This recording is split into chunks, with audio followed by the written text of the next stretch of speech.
자, 여러분, 우리 지난 시간에 배웠던 체세포 분열에 대해서 간단하게 정리해보고 오늘 감수 분열에 대해서 수업을 해보도록 하겠습니다. 체라는 것은 우리 몸을 말하는 거죠. 우리 몸은 여러 종류의 세포, 여러 개의 세포로 이루어져 있어요. 놀랍게도 여러분들의 몸은 약 100조 개나 되는 세포로 이루어져 있다고 합니다. 하나의 수정란이라고 하는 작은 이 세포가 여러분을 만들기 위해서는 그 세포의 수가 늘어나는 과정이 있어야 되는데요. 우리 지난 시간에 배웠던 것처럼 이 과정을 세포 분열이라고 불렀습니다. 세포 분열을 통해서 여러분들이 발생도 하고 자라기도 하고 수명이 다한 세포를 다시 채우기도 하고 또는 우연히 내가 다친 부분을 다시 재생시키기도 하는 과정을 통해서 체세포 분열이 필요했는데요. 여러분들 체세포 분열이라고 하는 것은 여러분들 세상에서 유일무이한 하나뿐이 없는 여러분들을 만드는 데 필요한 세포를 만드는 거예요. 그렇기 때문에 그 세포들은 다 여러분들만의 정보를 가지고 있죠. 그러니까 다 같은 정보를 가지고 있습니다. 근데 오늘 우리가 배울 이 감수분열이라고 하는 것은 바로 우리를 위한 세포를 만드는 거예요. 우리. 여러분들 우리라는 말 어디다 쓰죠? 우리 엄마, 우리 아빠, 내 동생, 우리 할머니, 우리 할아버지, 외할아버지 이런 우리 가족들을 비롯해서 우리 반, 우리 학교, 우리 나라 이렇게 씁니다. 이 사람들, 여러분들이 머릿속에 떠오르는 사람들 한번 다 생각해 보세요. 내 동생, 우리 언니, 엄마, 아빠 다 어떻죠? 서로 다 달라요. 뭐가 다른 겁니까? 생긴 모습도 다르고 성격도 다르고 다 다르죠. 이러한 특징들을 우리가 앞에서 형질이라는 말로 공부를 했습니다. 형질을 결정하는 것은 뭐였어요? 그래요. 바로 유전자라고 하는 것, DNA라고 하는 것이 이것을 결정했던 거죠. 그럼 다 형질이 다르다는 것은 그들이 가지고 있는 유전 정보가 다 다르다는 겁니다. 유전적 다양성이 있다는 것인데요. 오늘 이 유전적 다양성의 비밀에 대해서 여러분과 같이 한번 공부를 해보도록 할게요. 오늘의 주제는 바로 생식세포를 만드는 과정, 생식세포의 형성 과정을 배우고요. 이 과정에서 만들어지는 유전적 다양성에 대해서 한번 공부를 해볼 예정입니다. 자, 오늘 배우기 위해서는 여러분들이 알아야 되는 중요한 개념들이 있거든요. 간단하게 정리해 가도록 할게요. 첫 번째로 생식세포라고 하는 게 있어요. 생식세포. 우리가 앞에서 배웠던 건 체세포, 내 몸을 구성하는 세포인데요. 생식세포는 생식을 위해서 사용하는 세포예요. 생식은 뭐였죠? 우리가 1단원에서 후손을 만드는 것이 바로 생물의 특성이다 이런 얘기를 했습니다. 그러면 후손을 만들기 위한 세포가 바로 생식세포라는 거죠. 근데 후손을 여러분들 혼자 만들진 않죠? 누구랑 만들어요? 내 파트너, 내 성과 만드는 거죠. 저도 어제 제 와이프랑 같이 산모임까지 잠깐 다녀왔어요. 그래서 가서 초음파 사진을 보니까 너무 마음이 떨리고 가슴이 벅차오르는 느낌을 받았는데 저의 생식세포와 저희 와이프의 생식세포를 하나로 합쳐서 이 세상에 어디에도 없던 새로운 존재를 만들어내는 과정이 있었습니다.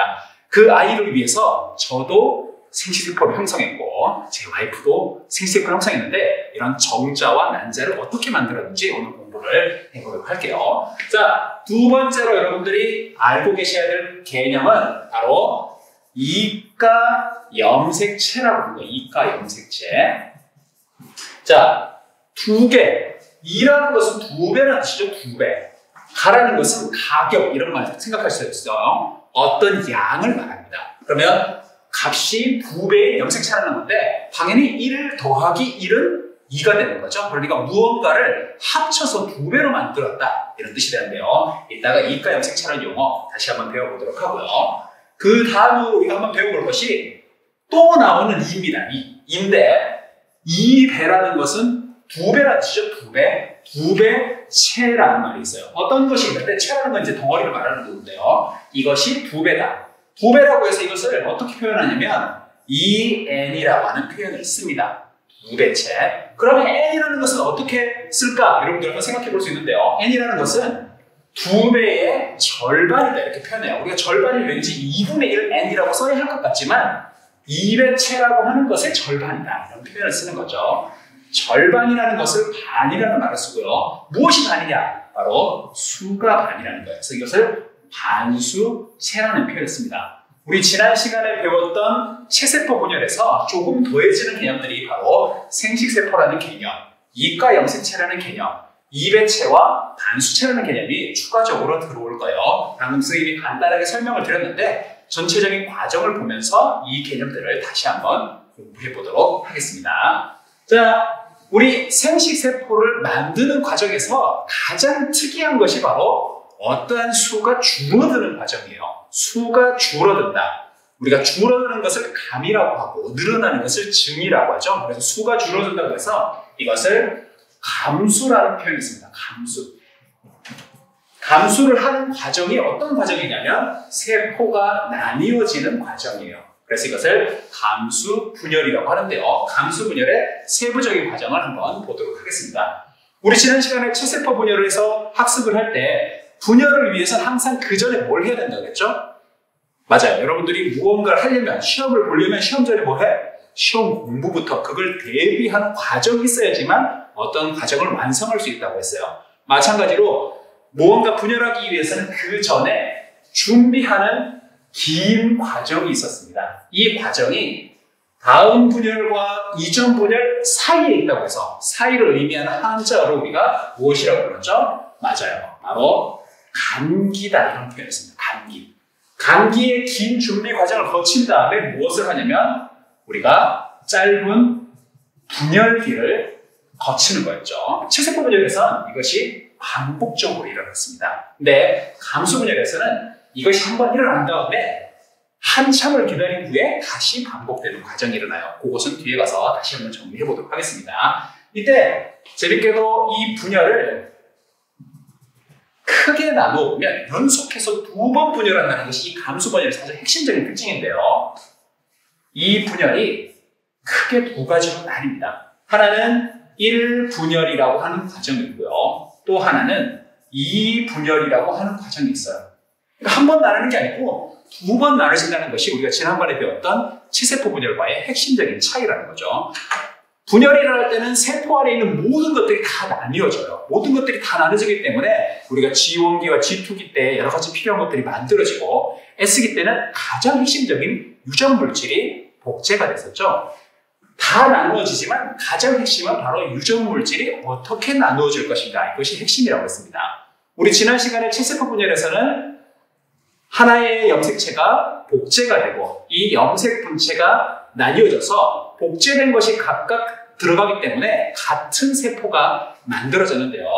이제는 지난번에 배웠던 상동 염색체라고 하는 것이 나뉘어질 예정이에요. 그래서 첫 번째 분열에서 핵심은 바로 이 엄마로부터 받은 하나의 염색체, 아버지로부터 받은 염색체가 서로 나뉘어지는 거죠. 우리가 염색체 배울 때 주의하자고 했죠. 상동이라는 표현을 쓰지만 이 2개는 크기와 모양만 같을 뿐 그 내에 들어있는 유전 정보는 서로 다르다고 했어요. 왜냐하면 다른 어머니, 다른 아버지로부터 우리가 받았기 때문에 포장지의 모양은 같지만 그 안에 있는 내용은 약간 차이가 있다, 이런 걸 배웠죠. 첫 번째로 나뉘어지는 것이 상동 염색체가 분리되는 과정입니다. 상동 염색체가 첫 번째로 분리가 돼요. 그럼 봅시다. 지금 현재 염색체가 2개 있어요. 이걸 2개라고 하지 않는다고 했죠. 이렇게 붙어있는 형태는 우리가 수를 얘기할 때 하나라고 얘기했습니다. 이렇게 2개의 염색체가 있다가 나뉘어져서 하나만 들어가니까 어떻게 된 거죠? 2개의 수에서 하나의 수로 줄어드는 과정이 있어요. 그래서 지금 우리는 23쌍의 염색체가 있듯이 생물마다 그 쌍의 수는 저마다 다 달라요. 그래서 이 표현을 우리가 2배의 값으로, 2배의 수를 가지고 있다가 하나의 수로 줄어든다, 이렇게 한번 정리를 해볼 수 있겠습니다. 1분열에서는 상동 염색체가 분리되고 그 과정을 통해서 염색체의 수가 절반으로 줄어든다, 이렇게 정리를 해볼 수 있고요. 두 번째는 이제 더 이상 상동 염색체는 나뉘어질 수 없어요. 이미 나누어졌기 때문에. 그럼 이제 나누어질 수 있는 것은 우리가 체세포 분열에서 배웠듯이 염색 분체가 서로 나뉘어지게 되는데 2분열에서는 맞습니다. 염색 분체가 분리되는 과정이 일어나는 거죠. 우리 이미 체세포 분열에서 배웠어요.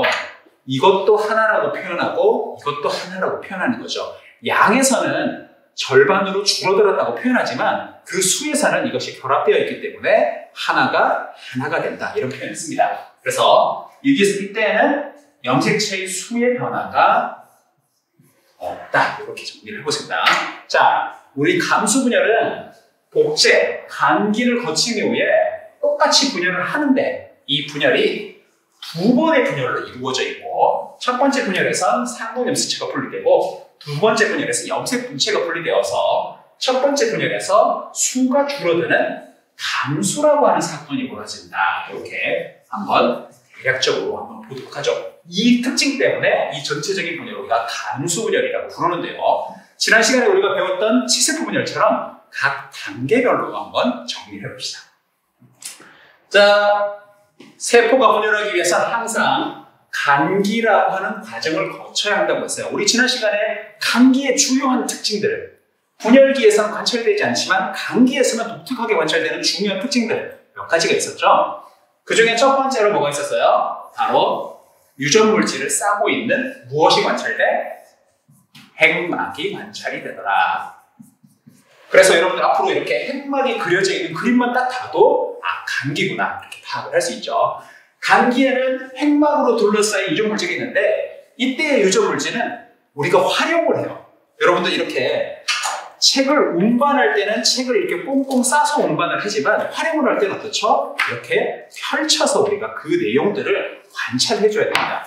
그러니까 마찬가지로 이 유전 정보도 길다란 책이라고 생각하시면 돼요. 그럼 이 책을 펼친다면 어떻게 되겠어요? 그 정보가 쭉 풀어져 있겠죠. 그래서 평상시에 감기에는 유전물질이 이렇게 풀어져 있습니다. 근데 이 유전물질을 누구부터 받았어? 하나는 엄마로부터, 하나는 아버지로부터 이렇게 물려받았다는 거죠. 이 상태를 우리가 지원기 상태라고 한번 생각해봐요. 지원기 다음에 우리가 뭐였죠?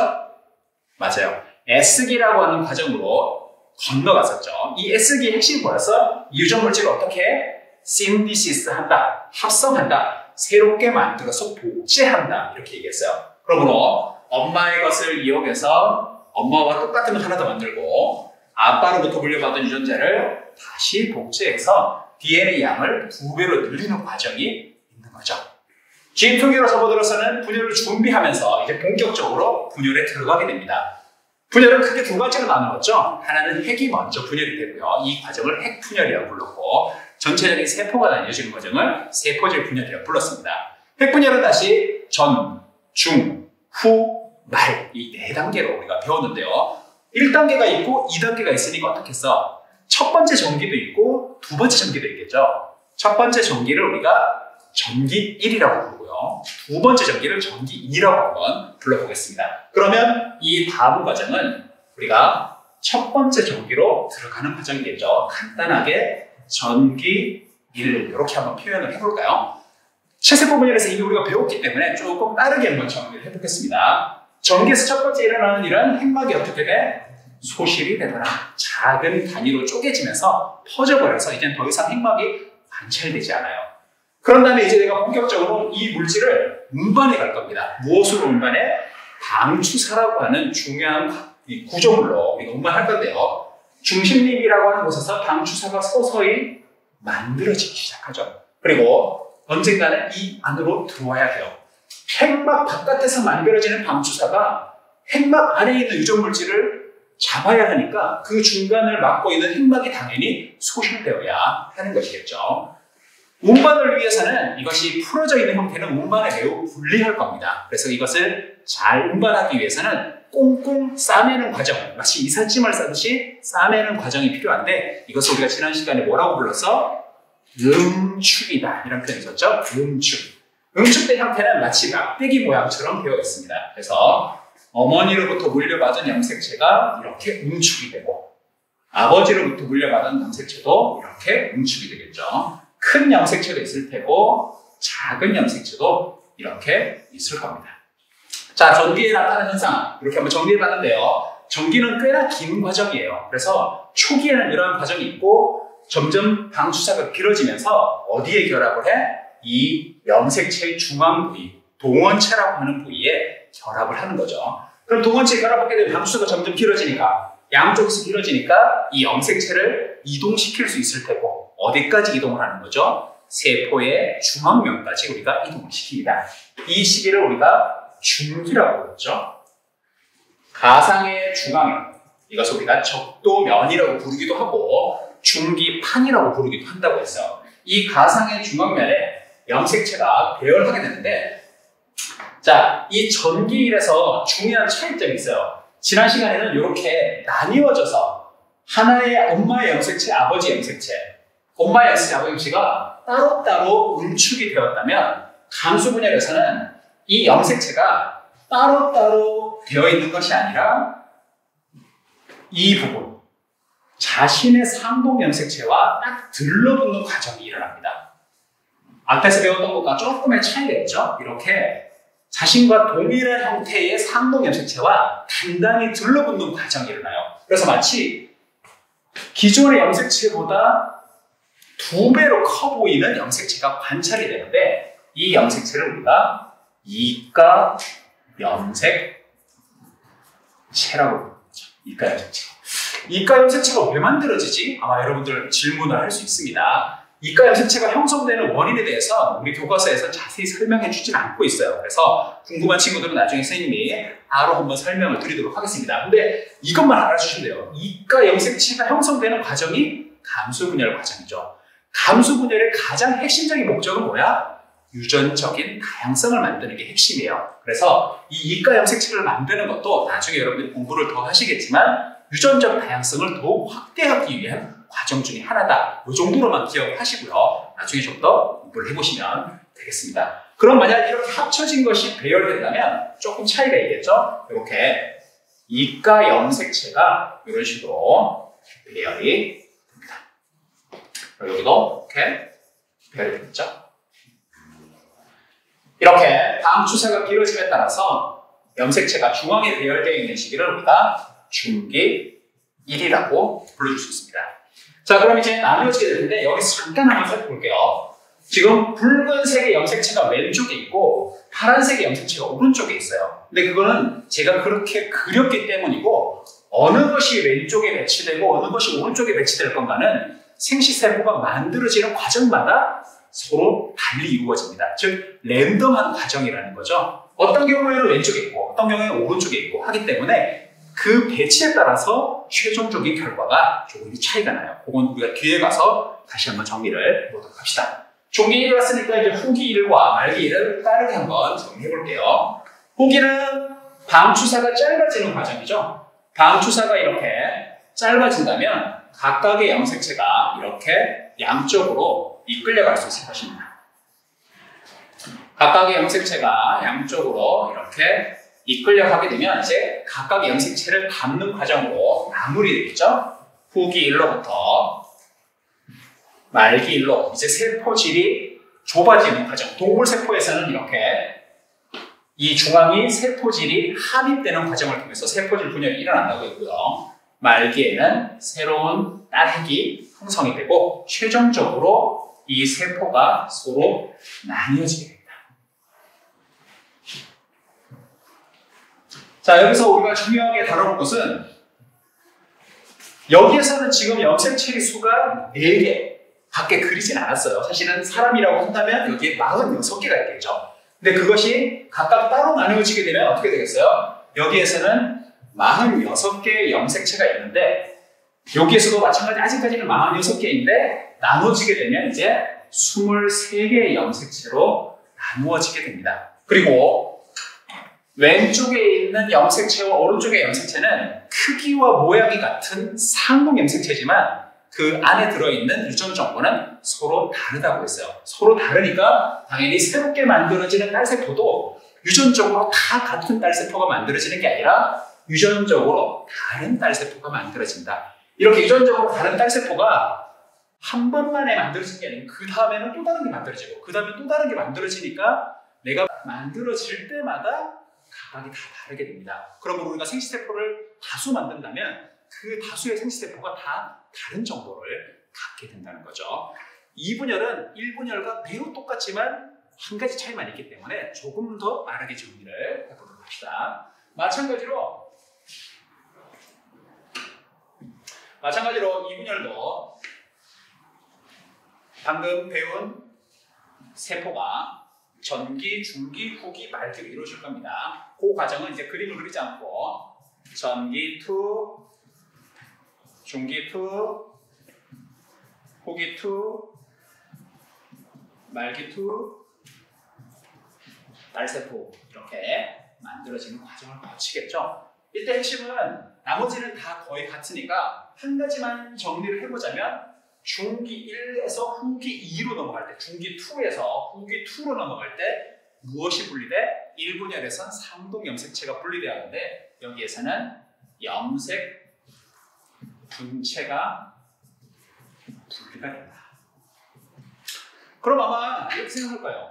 채세포 분열에선 염색 분체가 분리됐으니까 똑같은 유전 정보를 가진 세포가 만들어진다 이렇게 생각할 텐데 감수 2분열도 마찬가지니까 이 딸세포는 다 같은 건가? 이렇게 생각하겠지만 우리 교과서에서 설명하지 않는 몇 가지의 내용을 여러분들이 나중에 더 배우시게 된다면 감수 2분열에서 만들어지는 딸세포도 저마다 다른 유전 정보를 가지고 있다는 것을 아마 배우실 수 있을 겁니다. 지금은 그 부분은 나중에 여러분들이 질문하는 친구들한테 제가 설명을 조금 더 해드리도록 할게요. 자, 감수 분열 과정에 대해서 우리가 한번 정리를 해보았는데 기존에 배웠던 치세포 분열과 한번 비교해서 정리를 또 해보도록 합시다.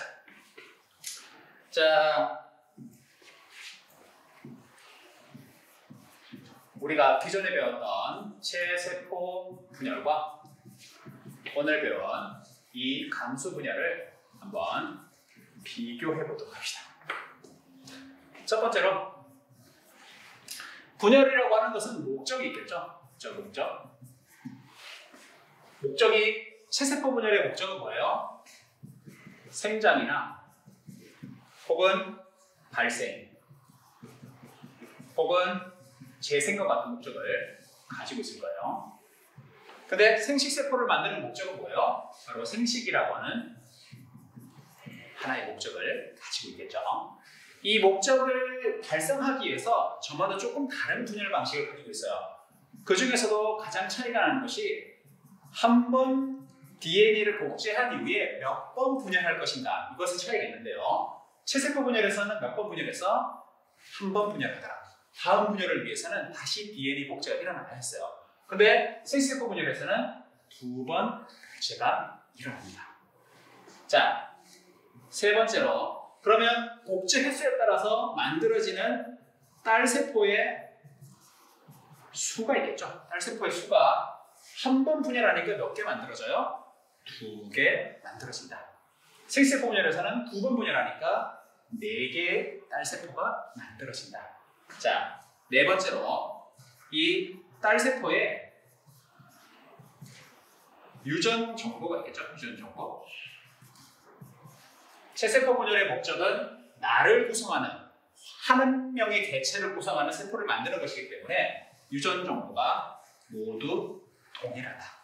근데 감수 분열의 목적, 생식세포 형성의 목적은 내가 만들 수 있는 다양한 가능성의 후손을 만들기 위해서 나와 다른 존재를 만들기 위한 거죠. 그래서 딸세포의 유전 정보가 서로 다양하다는 특징이 있습니다. 자, 이 특징들을 여러분들이 한번 정리해 보시고요. 가장 핵심적인 특징, 네 번째 특징, DNA 양의 변화를 마지막으로 한번 정리해 볼게요. 그래프를 2개를 한번 그려보겠습니다. 체세포 분열에서의 그래프도 한번 그려보고요. 감수 분열에서의 그래프도 한번 그려보도록 하죠. X축은 우리가 시기라고 할게요. 과정이 흘러가는 시기라고 표현을 하고, Y축은 DNA의 양이라고 표현하겠습니다. DNA 양이 변화되는 시기는 크게 2가지 시기죠. 하나는 DNA 양이 늘어나는 시기가 있고, 하나는 DNA 양이 줄어드는 시기가 있어요. 이렇게 DNA 양이 늘어나는 시기를 우리가 S기 혹은 DNA의 합성기라고 표현하고요. DNA 양이 줄어드는 것은 세포가 나뉘어지는 시기, M기 혹은 분열기라고 표현을 합니다. 전체적인 과정을 쭉 보면 체세포 분열에서는 이 DNA 양이 일정 기간 동안 증가했다가 절반으로 감소하는 과정을 거치죠.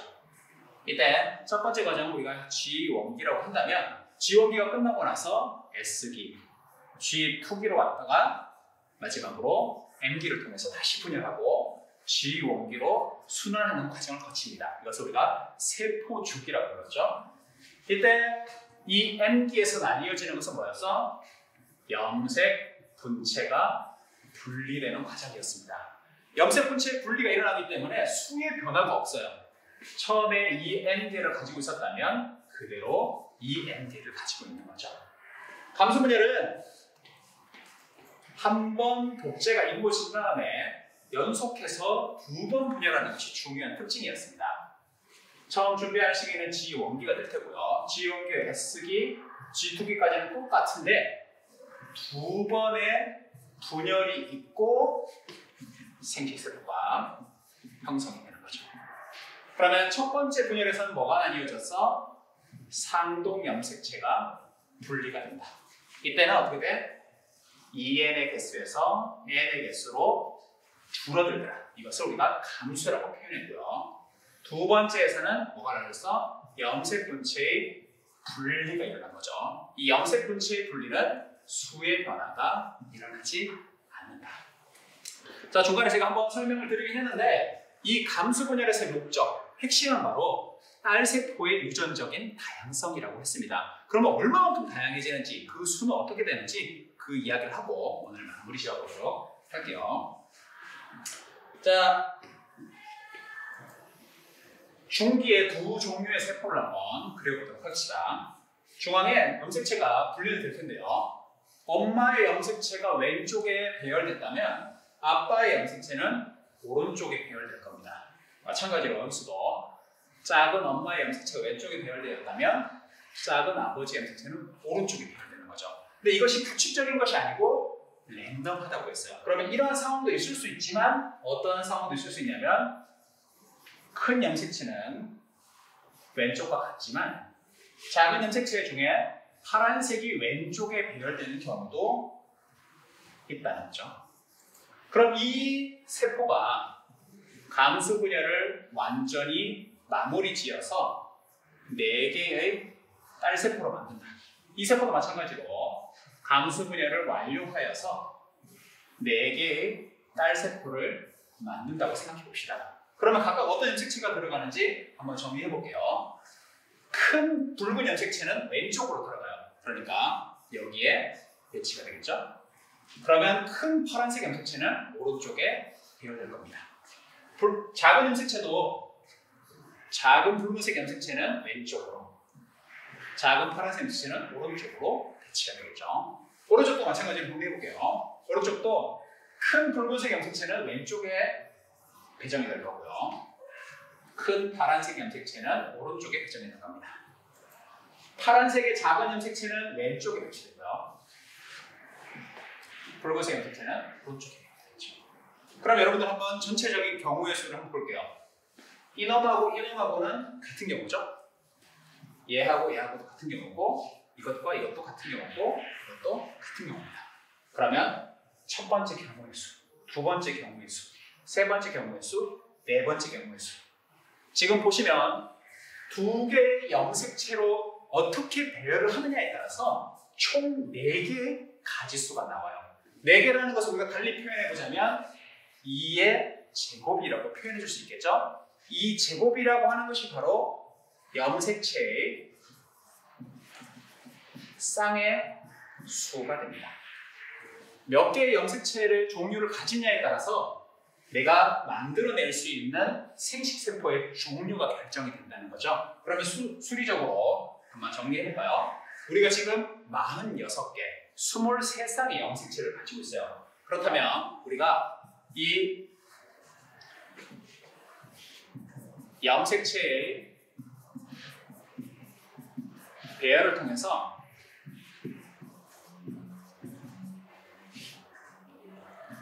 유전적인 다양성이 만들어질 수 있는 경우의 수는 2의 n승이라고 했습니다. 그러면 우리가 지금 23쌍의 염색체를 가지고 있으니까 2의 23승이 되겠죠? 그럼 이걸 한번 정리해 볼게요. 2의 10승은 1024니까 대략 1000 정도 됩니다. 그러면 2의 10승의 제곱에다가 3승 곱한다 이렇게 생각할 수 있겠죠. 그럼 얘는 8이고 얘는 100만이 돼요. 그래서 대략 800만 정도를 다양하게 제 몸에서 만들 수 있다는 겁니다. 제가 800만 종류를 만들고 저의 와이프도 800만 종류를 만들겠죠? 그러면 어떻게 됐어요? 제 자손이 될 가능성은 그 800만에다가 다시 800만을 곱한 것만큼 다양한 자손이 만들어지고요. 이 염색체 배열뿐만 아니라 더 다양한 경우의 수가 만들어질 수 있도록 돌연변이라든지 교차라고 하는 현상이 우리 몸에서는 일어날 수 있습니다. 그러니까 이러한 과정까지 함께 고려를 한다면 훨씬 더 다양한 생식세포가 만들어질 수 있고 이 세상에 존재하지 않던 새로운 존재가 바로 내 후손으로 나타날 수 있다. 이렇게 볼 수 있겠죠. 자, 오늘 여러분과 같이 감수분열이라고 하는 과정을 지난번에 배웠던 치세포 분열과 한번 비교를 해보고요. 이 감수분열의 핵심인 유전적 다양성이라고 하는 것은 감수분열 초창기에 염색체가 어떻게 배열될 것인가 그것을 통해서 결정할 수 있고 그것 이외에도 유전적 다양성을 높이는 요인이 워낙 많기 때문에 우리가 만들어내는 생식세포의 다양성 그리고 그 생식세포로 인해서 태어나는 존재는 이 세상에 존재하지 않는 어떠한 것보다 독특하고 그러므로 다양하다 이렇게 정리를 해볼 수 있겠습니다. 오늘 배운 내용을 토대로 제가 나눠드렸던 활동지 여러분들이 직접 한번 정리를 해보시고요. 우리가 다음 시간에 학교로 오게 되면 이 다양성을 직접 한번 우리가 염색체를 조합해보고 그 조합의 결과를 정리하는 활동으로 한번 해보도록 하죠. 오늘 배운 내용 잘 공부해보고 다음 시간에 우리가 이 세포 분열을 함께 정리하는 수업으로 끝맺도록 하겠습니다. 오늘 수고 많았습니다.